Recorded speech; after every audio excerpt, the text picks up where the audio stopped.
नमस्कार. भारताची अर्थात महाराष्ट्राची पश्चिम किनारपट्टीला असलेला अरबी समुद्र आपण पाहताय. हा विशाल अरबी समुद्राची ही किनारपट्टी आहे. आपण महाराष्ट्रातल्या रायगड जिल्ह्यातील हरिहरेश्वर या ठिकाणी आहोत.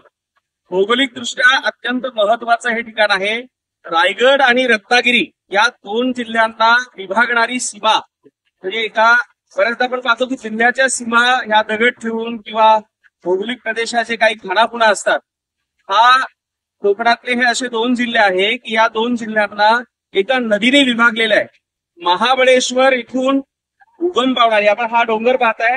या डोंगराच्या जस्ट बाजूला महाबळेश्वर इथून उगम पावणारी सावित्री नदी साधारणतः पश्चिम वाहिनी ही नदी आहे. सह्याद्रीवरनं कोकणामध्ये वाहत येते.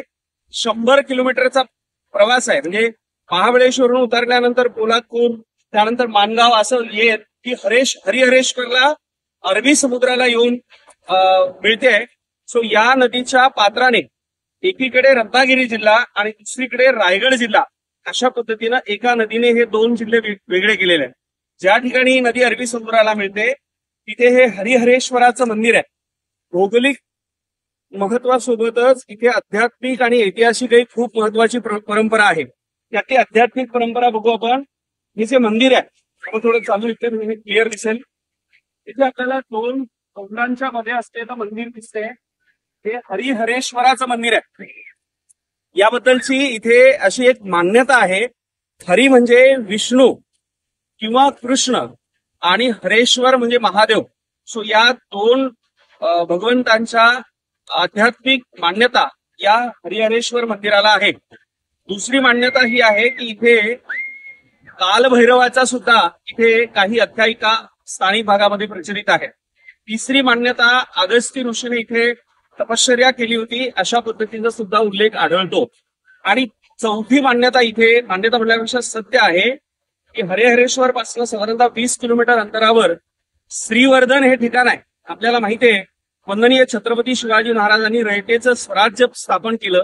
पुढच्या काळामध्ये छत्रपती संभाजी महाराज, राजाराम महाराज आणि त्यानंतर संभाजी महाराजांचे पुत्र शाहू यांच्या कार्यकाळामध्ये पहिले पेशवे जे झालेले होते बाळाजी विश्वनाथ, ते बाळाजी विश्वनाथ इथे श्रीवर्धनचे त्यांचं कुटुंब इथलं होतं. आणि त्या भागामध्ये या अत्यंत कोकणच्या अशा जटिल रांगांमधनं हा शूर योद्धा पुढे येतो.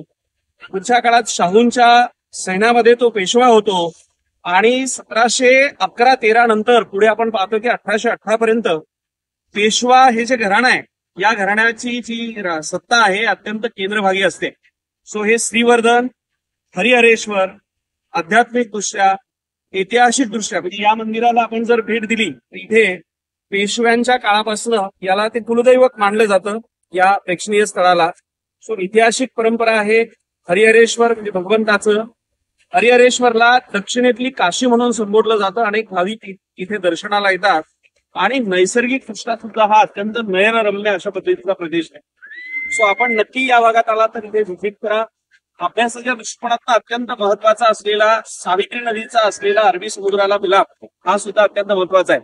सो ऑल द बेस्ट मित्रांनो. थँक्यू.